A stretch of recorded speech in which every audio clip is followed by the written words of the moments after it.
So I thought it'd make sense to first start with our guest speaker. I know sometimes we do guest speaker segments later in the session, but since we're doing a full recap of 2020 and introducing what to expect in 2021, I'd like to introduce Amy Schreckengoss. Again, she's our International Sales Manager, and David Kruchek, VP of Sales and Service. All right, I see you guys there. Go ahead, Amy. Great, thank you, Angie, and thanks everybody for attending today. And we'll go ahead and get started with Q&A with David K. So 2020 was really a year for the history books.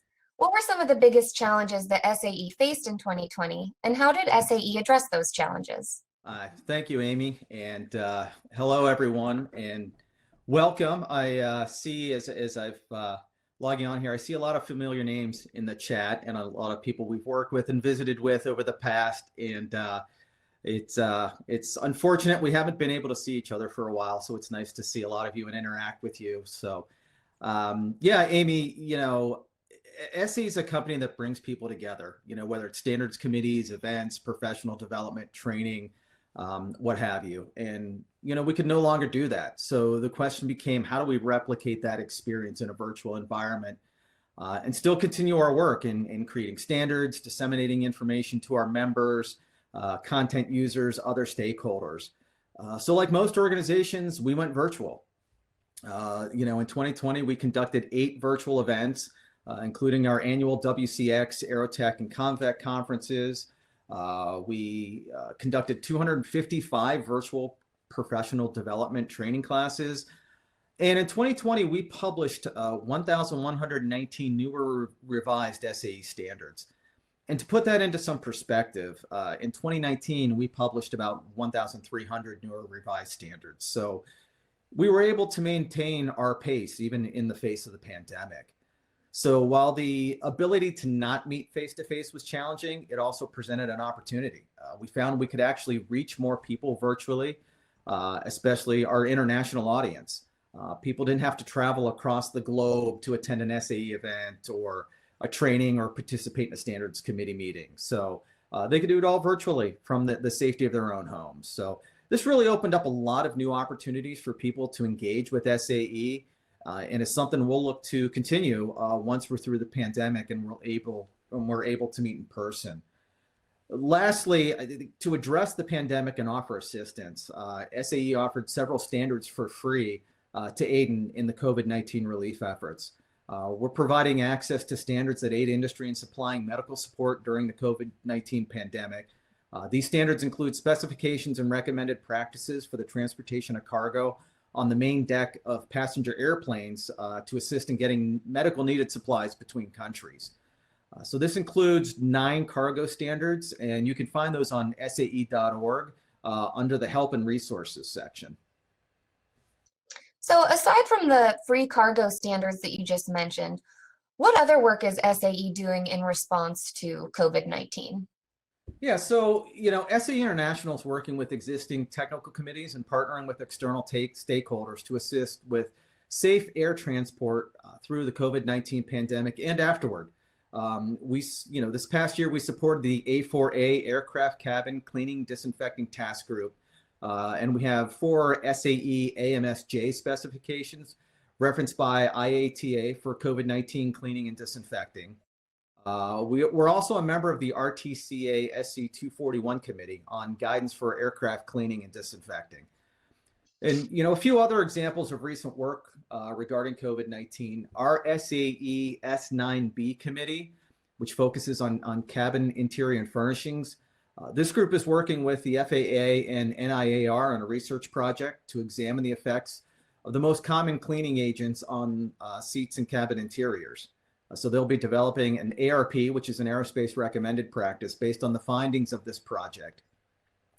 And the SAE Seat Committee addresses all facets of aircraft seats, not only design and maintenance, but cleaning.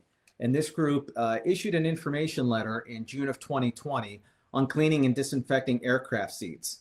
And an updated letter based on further analysis and research is due soon. Excellent. Now back to the topic of complementary resources. What are those publications and how can they be accessed via SAE Mobilis? So yeah, SAE Mobilis is an open platform, which means you can search across all the SAE publications and other related content, even if you don't have a subscription. So you can read the metadata and abstracts of any standard tech paper, ebook, journal article, or magazine. You can also take advantage of the help and resources section for additional information and use the filters within Mobilis to gain access to complementary content and open access journal articles. So we have the free cargo standards I just mentioned earlier. We have white papers, we have tech insights, and we have open access journal articles. We also recently started publishing case studies that focus on the impact SAE has had on our stakeholder organizations. SAE partnered with Eaton on a case study around developing and training engineering talent for the future workforce using SAE content. We also partnered with ExxonMobil on a case study that tells the story of a young fuels and lubricants engineer new to the industry who was able to publish and present a paper on a significant technological breakthrough at one of SAE's fuels and lubricants events back in the early 90s. This opportunity not only launched his career, but also resulted in ExxonMobil commoditizing the technology into a product that's still on the market today.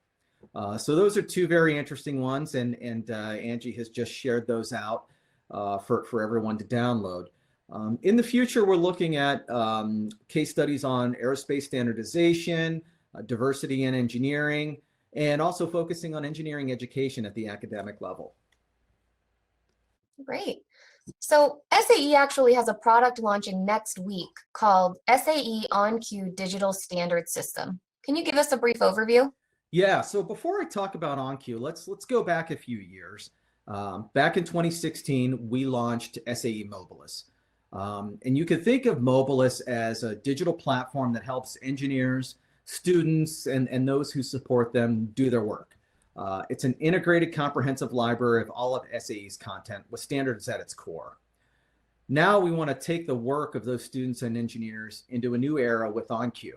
It's an application that takes the SAE standards from the library and actually puts them into the workstation. OnQ enables users to access the smallest details of those standards and work with them quickly, easily, and reliably with today's digital design tools. So if you think about how standards were accessed right now, most users have a platform where you can do a keyword search and you can pull up relevant documents that contain those keywords.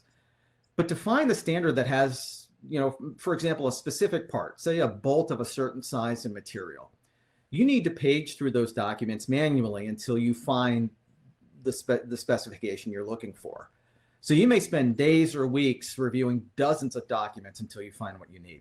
So OnQ really flips that process. You can now quickly search on a specific requirement of the part or material you need and get a much more narrow and defined set of results to find the specific standard you need. The result is a dramatic increase in efficiency, accuracy, and knowledge. What used to take days to find now can take minutes. So the initial release of OnQ focuses on aerospace material standards.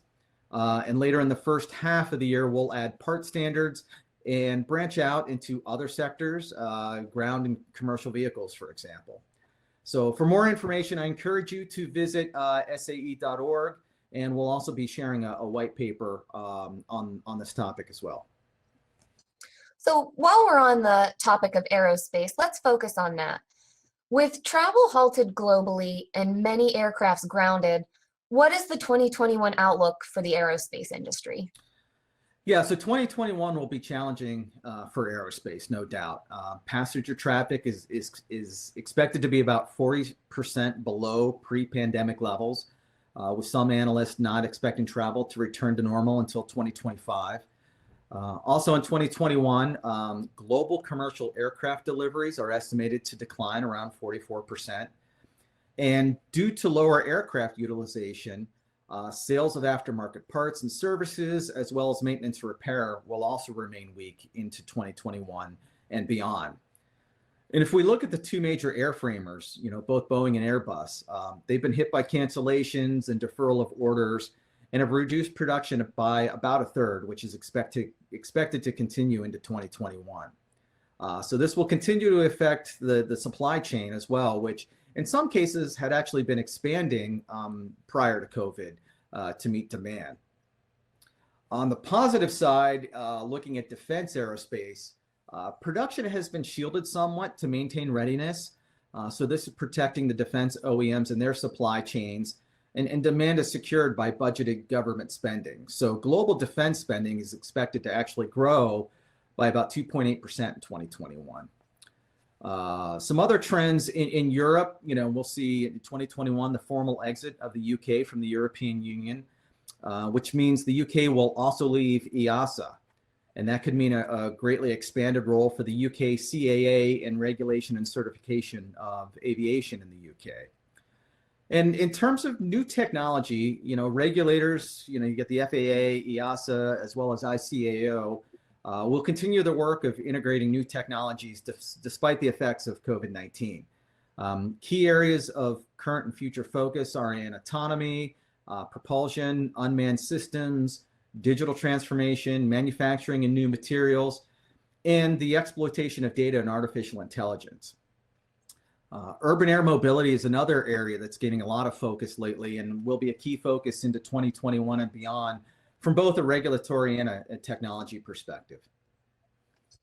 So now shifting to the automotive sector, automated driving, ride sharing, and electric vehicles were some of the disruptors in the automotive industry pre-COVID. Can you share any details on what the future of this industry will look like? Yeah, so on the automotive side, as predicted back in 2020, as a result of COVID-19, sales of cars and heavy trucks are going to see a decline anywhere between 20 to 30% year over year, probably for the next 2 years. However, one positive result of the COVID-19 lockdowns is a clear reduction in emissions. A study published by Nature Climate Change found significant drops in daily carbon dioxide emissions, with a decline of about 17% in 2020. But at the same time, automakers are beginning to expand their business in the electronic mobility sector. By 2025, every third new car sold is anticipated to be propelled or assisted by an electric battery. So with climate change becoming clearly more visible throughout the world, the demand for clean technologies will continue to grow. A strong electric vehicle uptake is expected globally, with sales increasing in China and Europe, especially given pro-electric vehicle regulations expected in the European Union. Over the next decade, mobility services and autonomous vehicles are already in the early stages of another revolution in the automotive sector. China is projected to lead the market by 2040, with projected autonomous vehicle sales of 14.5 million units. And as an international SDO, SAE is witnessing growing Chinese participation on a global stage and their desire to lead standardization efforts. What's certain is that the growing wave of technology is redefining mobility. The car is changing, with electronics and software growing in prominence in terms of its value in the vehicle. Such features require skills outside the traditional core competencies of automotive engineering. In fact, vehicle software content is estimated to grow at a compound annual rate of 11%, making up roughly 30% of the vehicle by 2030. So while product development may have temporarily slowed because of COVID-19, it didn't stop, and research continues on advanced technologies. And SAE is working to diversify and expand standards in areas such as data exchange, software, simulation, artificial intelligence, and urban and shared transportation systems. So last year, many organizations spent time reinvesting in their employees' personal development. With this trend expected to keep growing, how should people go about finding these opportunities from SAE? Yeah, so earlier I shared a few stats on the work we've done in professional development at SAE in conducting virtual training courses and e-learning. And I wanted to expand on that a little more. So in 2020, we trained over 10,300 engineers, with over 5,400 earning CEUs. In addition, we had over 6,300 participants taking e-learning courses. So even without the ability to meet in person, we were able to engage and train a lot of engineers. Training is even more critical right now. We just talked about all of the new technology and research and development in both the automotive and aerospace sectors.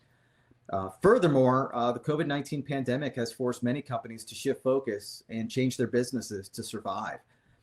So in the aerospace sector, we're launching a new training titled Electrochemical Energy Systems for Electrified Aircraft Propulsion, Batteries and Fuel Cell Systems. So this is a joint AIAA and SAE course where participants will learn about electrochemical energy systems with an emphasis on electrified aircraft propulsion and power applications. We're also launching the fundamentals of prognostics and health management for aerospace systems, where engineers can learn the basic tenets of PHM. In the automotive sector, we're really excited to launch our new Robotics for Autonomous Vehicle Systems Bootcamp in May of this year. This is a 12-week intensive, hands-on blended learning experience to gain relevant industry knowledge for robotics for autonomous vehicle systems. We're also launching a course called Using Drones for Mapping Accident Reconstruction Scenes in the second quarter of 2021. And you can find a list of all the courses SAE offers, as well as the upcoming schedule of courses on SAE.org if you just click on the Learn tab at the top of the screen.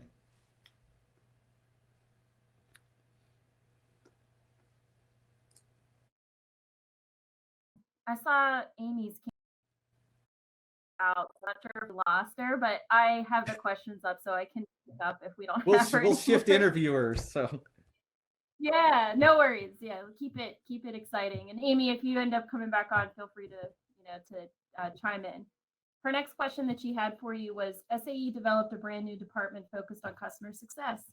Can you tell us more about how some of these initiatives will impact our customers? Well, funny you're asking me about this, Angela. So yeah, I'm really excited about this and what we're able to offer. And this department is led by our very own Angela Kenner, who hosts these and presents these webinars each month. So our goal in creating this group was to make it easier for our customers and stakeholders to engage with SAE.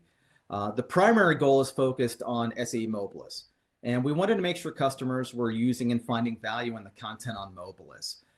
So we created how-to videos found in the help section to show users how to access content and how to use the filters and features on the Mobilis platform to find things more quickly, highlight and annotate documents, share and collaborate with others, organize content, save searches, among the other features.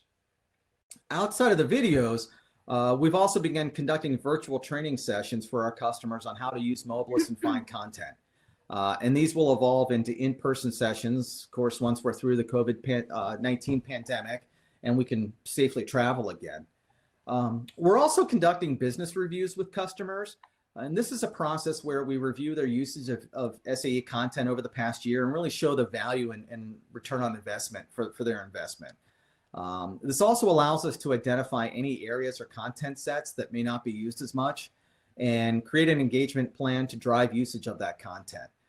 These engagement plans help the administrators essentially advertise the SAE content that's available to all their users to assist their users in gaining access to that content.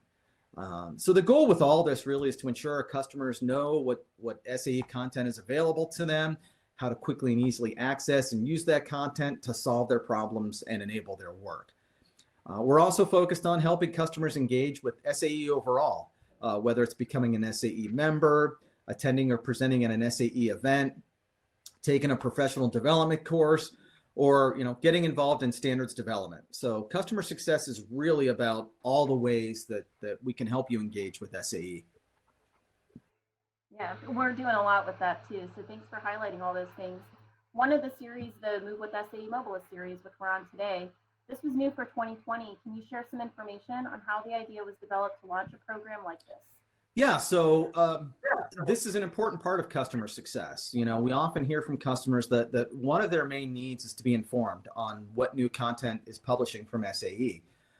So at the start, that's what we set out to do. We wanted to publish a monthly newsletter and distribute it to Mobilis users, informing them of new publications and where to find them on SAE Mobilis. From there, the program quickly grew. We began including additional information in the newsletter on upcoming SAE events, on professional development courses, news and information on SAE membership, and important updates from SAE standards committees. So as the newsletter grew, we saw an opportunity to expand our outreach by doing these monthly webinars. And for those of you that attend on a regular basis, you know that we do much more than just highlight what's in the newsletter. We have speakers from many departments at SAE, as you'll be hearing later today, and we usually feature outside guests as well. And these are individuals from industry who are SAE authors, or standard committee leaders, or members to talk about how they engage with SAE. And this has been a very popular and exciting segment, and one that I think our regular attendees to the webinar look forward to the most. So to preview some of the upcoming speakers, so next month we're going to have Rhonda Waldhall from Collins Aerospace and Brenda Mitchell from Aloft Aero Architects to talk about their book called Flight Paths to Success: Insights from Women Leaders in Aerospace.